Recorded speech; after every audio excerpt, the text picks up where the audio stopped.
조합제TV 시청자 여러분 안녕하십니까. 2020년 8월 4일 오후 6시입니다. 어제 윤석열 검찰총장이 신임 검사들 신고식에서 한 당부의 발언은 작심 발언이라고 언론이 소개를 했는데, 그 내용은 사실은 헌법에 기초를 하고 있으므로 극히 상식적이라고 볼 수가 있습니다. 다만 요사이 문재인 정권이 헌법을 무시하니까 한마디 한마디가 문재인 정권에 대한 비판으로 해석되고 있습니다. 즉 민주주의의 허물을 쓴 독재와 전체주의를 배격해야 한다. 검사는 권력의 부패와 맞서야 한다. 법은 다수결로 통과시키더라도 그 법은 만인에게 평등하게 적용되어야 한다.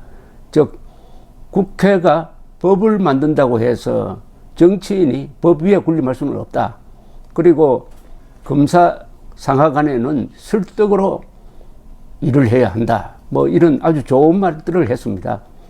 여기에 대해서 해석이 각각 다양한데, 아니다 다를까 더불어민주당 신정훈 의원, 나주 화순 출신으로서 2선입니다.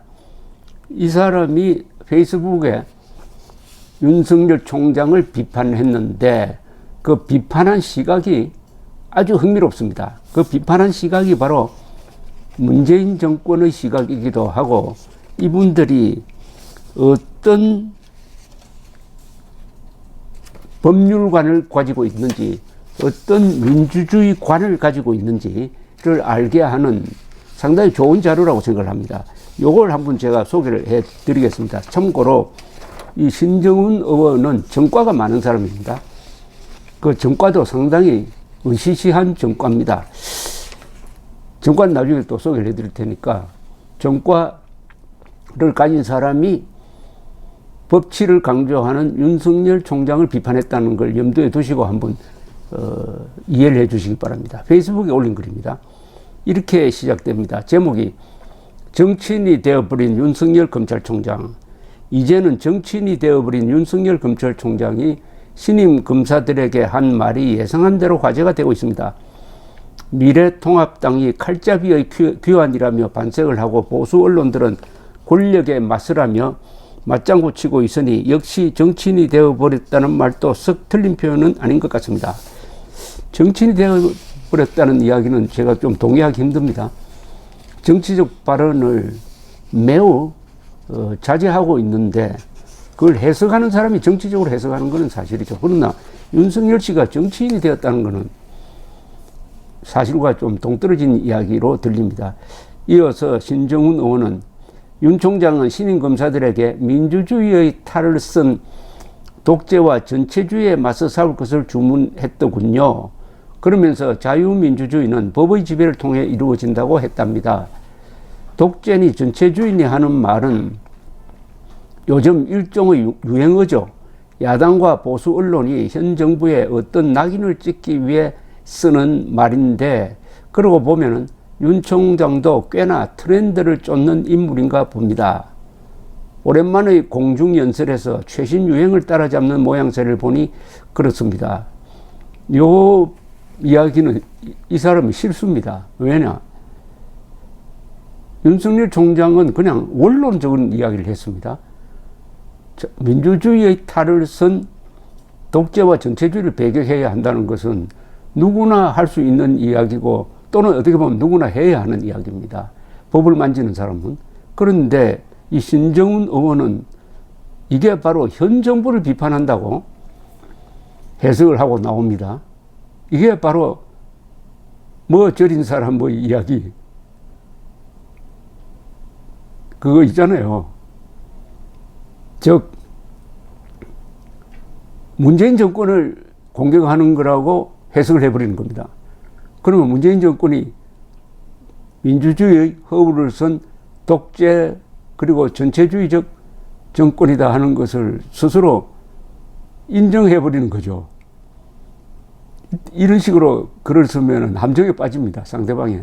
다른 방식으로 글을 써야 되는데, 하여튼 이때부터 이분의 이야기가 아주 이렇게 꼬입니다. 우선 자유민주주의는 법의 지배를 통해 이루어진다는 말은 좀 많이 유감스럽더군요. 자유민주주의야말로 진짜 민주주의라는 주장이 옳은 표현인가 하는 것은 별개로 하고, 자유민주주의는 법의 지배로 이루어진다는 그 과감한 발상은 매우 충격적이었습니다. 이것도 아주 이분이 함정이 또 한 걸음 더 빠지는 겁니다. 이게 윤석열 총장을 비판하려다가 보니까 점점 더 수렁으로 빠지는 건데, 첫째, 자유민주주의는 법의 지배를 통해서 이루어지지 않습니까? 자유민주주의를 실천할 때는 법의 지배를 받아야 됩니다. 룰 오브 로. 세계 모든 자유민주주의의 기본입니다. 다만 하나, 계급투쟁론자들, 공산주의자들, 사회주의자들, 계급투쟁론자들은 법을 달리 해석을 합니다. 그 사람들은 법이라는 것은 지배층을 보호하기 위한 것이니까 법을 부수는 것은 혁명이고 그것은 성스러운 것이기까지도 하다, 이렇게 주장을 합니다. 법을 무시합니다. 법을 도구로 합니다. 도구로 봅니다. 그러니까 신정훈 의원 같은 이런 이야기가 나오는 겁니다. 이 이야기를 들어보면은 이분이 가지고 있는 민주주의관은 우리의 헌법과 정면으로 배치된다는 것을 알 수가 있습니다. 우리 헌법은 그냥 민주주의라고 하지 않습니다. 헌법 전문에 자유민주적 기본 질서라고 합니다. 자유민주적 기본 질서가 우리 헌법의 최고 규범입니다. 우리는 자유민주주의라고 불러야지 그냥 민주주의라고 부르면은 북한의 민주주의, 즉 조선민주주의 인민공화국 할 때 그 민주주의와 구별이 되지 않는 겁니다. 계급투쟁론자들의 민주주의는 이런 겁니다. 민주주의가 프롤레타리아 독재다, 이렇게 이야기합니다. 프롤레타리아트가 집권을 해가지고 다수결로 밀어붙이는 거, 그게 민주주의다. 그래서 프롤레타리아 독재 이꼴 민주주의, 이렇게 돼버립니다. 민주주의하고 관로하고 독재라고 씁니다. 어제 윤석열 총장이 그 점을 정확하게 지적한 겁니다. 민주주의라는 허울로서 독재 전체주의를 하고 있는 곳은 한반도에서는 북한 노동당 정권입니다. 그러니까 윤석열 씨가 어제 이야기한 것은 북한 노동당 정권을 배격하자는 이야기를 한 겁니다. 북한 노동당 정권과 그 추종 세력을 배격하자는 말을 한 겁니다. 그 말이. 그런데 왜 이 발끈하고 나오죠? 그럼 문재인 정권이 지금 김정은 정권을 닮아가고 있다는 자백입니까? 이건 뭡니까?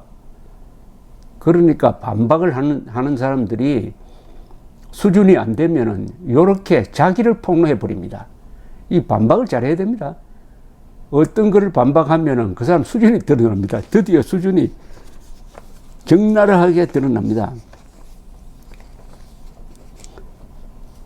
자유민주주의는 법의 지배로 이루어진다는 그 과감한 발상은 매우 충격적이었습니다. 법의 지배로 이루어지지 않는다는 것은 충격적이지 않고요. 민주주의, 그 다음에 이 사람의 한번 이야기를 들어보십시오. 민주주의 사회에서 개인을 지배하는 것은 오직 양심이고 사회를 지배하는 것은 상식입니다.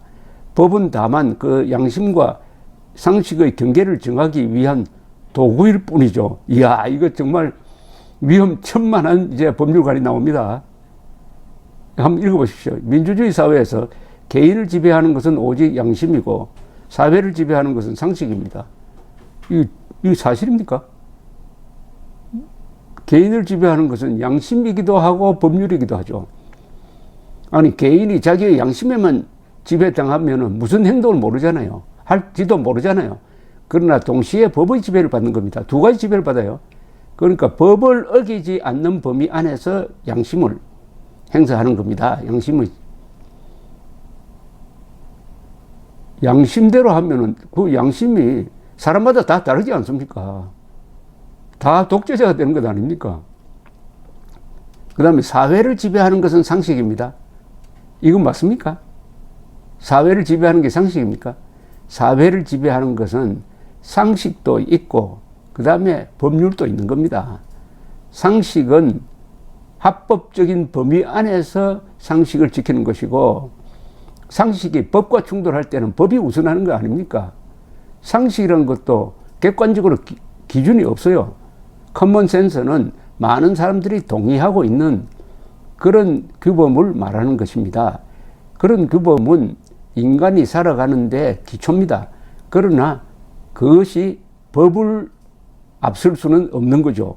그러니까 이 사람이 말하는 사회 규범에는 양심과 상식밖에 없어요. 양심과 상식은 다 주관적입니다. 사람마다 다 다릅니다. 그러면 모든 사람들이 자신의 양심과 자신의 상식대로 살아가겠다고 하면은 그 사회는 뭐가 되는 거죠? 정글의 사회가 되는 거죠. 만인에 대한 투쟁이 이루어집니다. 그러니까 객관적인 법이 도입돼 가지고 법과 양심과 상식을 조화시키는 겁니다. 양심은 개인이 행동하는데 양심이 하나의 기준이 될 수 있습니다. 상식은 사회가 움직이는데 하나의 기준이 될 수 있습니다. 그러나 법을 무시하는 양심과 법을 무시하는 상식은 있을 수 없다. 그렇게 해야 공동체가 유지되는 거 아닙니까? 그 원리를 부인하고 있습니다. 법은 다만 양심과 상식의 경계를 정하기 위한 도구일 뿐이죠. 법은 양심과 상식의 경계를 정하는 그런 도구가 아닙니다. 이분은 법에 대한 완전한 무지를 드러내고 있습니다. 법은 공동체를 유지하기 위한 겁니다. 법은 자유민주주의 체제로서의 대한민국을 공동체로 유지하기 위한 도구인 것입니다. 그게 양심과 상식을 가르는 기준으로서 법이 존재하는 거 아닙니다. 또 법이라는 것은 이 철학과는 다릅니다. 법이라는 것은 도덕론과는 다릅니다. 법이 어떤 인간의 고매한 이상을 구현해 주는 그런 쪽으로 작동하려면 그게 전체적인 국가가 됩니다. 법은 우선 최소한의 규제를 의미하는 것이고 그것은 공동체가 무너지지 않도록 조심하면서 살자 하는 게 법입니다. 법에 너무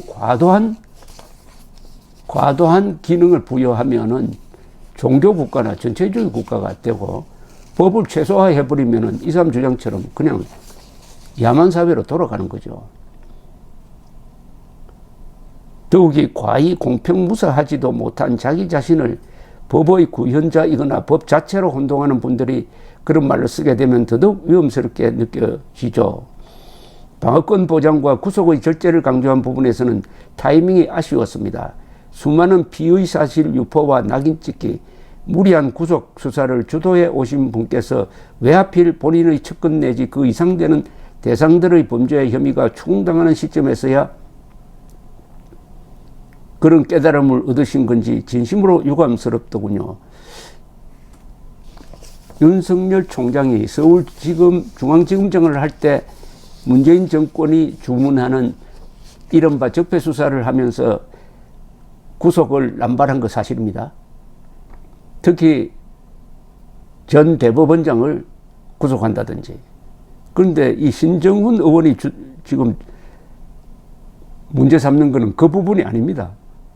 검찰총장이 된 다음에 구속을 남발하고 있다는 식으로 쓰고 있습니다.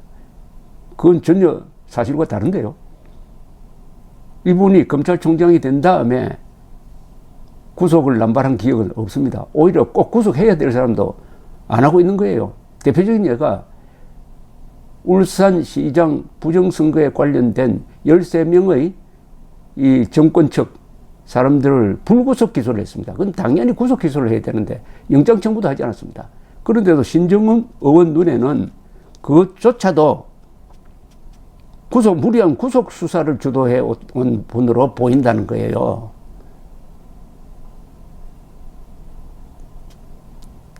반면 권력 비리에 맞서 싸우라는 말은 감동적이었습니다. 직위나 권력의 힘을 이용해 개인의 이익을 챙기거나 자신들의 범죄 혐의를 무마하는 것 역시 권력 비리의 한 종류라는 점에서 앞으로 검찰이 이런 문제들에 대해 좀 엄하게 대응하겠구나 하는 기대감을 갖게 되었습니다. 또 이런 말이 걸리는데요. 왜 하필 본인의 측근 내지 그 이상 되는 대상들의 범죄 혐의가 추궁당하는 시점에서야 그런 깨달음을 얻으신 건지, 요거는 아마 요새 이른바 소위 금원유착 사건을 이야기하는 것 같습니다. 측근 한동훈 그리고 채널A 이동재 기자가 짜고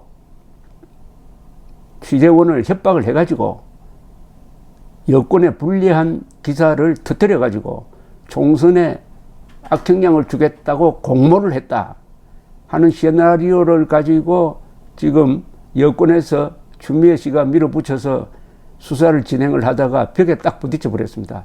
한동훈 검사장은 전혀 그런 공모에 가담한 사실이 없다는 것이 밝혀지니까 이제 아주 황당무계하게 되어버렸습니다. 그런데도 이 신정훈 씨는 그게 마치 사실에 가까운 것처럼 전제를 하면서 이런 시점에서 왜 구속 자제를 요청을 했겠느냐, 자기 편 들기 위해서 하는 것 아니냐 하는 그런 이야기인데, 이 또한 사실과 맞지 않는 이야기입니다. 오늘 조선일보는 이 기사를 전하면서 이 신정훈 의원의 화려한 전과를 소개를 해서 이 사람의 글을 이해하는 데 도움이 되도록 했습니다. 고려대 재학 시절인 1985년 서울 미국문화원 점거 농성 사건을 주도해서 관여했겠죠. 주도인지 뭔지 모르겠지만 특수 공무집행방해치상, 폭력행위 등 처벌에 관한 법률 위반으로 징역 3년형을 선고받았습니다. 그리고 1988년 2월 27일 특별사면 복권되었고, 그러나 그 이듬해 수세 폐지 운동을 하다가 공무집행방해, 공용물건 손상죄로 또 징역 8개월을 선고받았습니다. 9월 21일에는 도로교통법 위반 음주운전입니다. 벌금 150만 원을 선고받았습니다. 2007년 5월 3일에는 농지법 위반, 산지관리법 위반, 건축법 위반 상해로 벌금 1,500만 원을 선고받았습니다. 그리고 2009년 6월 4일에는 특정 경제범죄 가중처벌 등에 관한 법률 위반, 배임, 보조금의 예산 및 관리에 관한 법률 위반으로 징역 3년, 집행유예 4년을 선고받았습니다. 그런데 2013년 1월 31일 또 특별사면 복권되었습니다. 확인되는 것만 해도 특별사면 복권을 두 차례나 받았네요. 참 다양합니다. 이 전과의 죄목이 다양합니다. 어떻게 이런 사람이 국회의원이 될 수 있느냐? 미스테리 아닙니까? 어떻게 국회의원이 될 수가 있죠? 그러면 이런 사람이 말하는 법치가 어떤 법치인지 이제 더 설명이 필요 없을 것이라고 생각을 합니다. 감사합니다.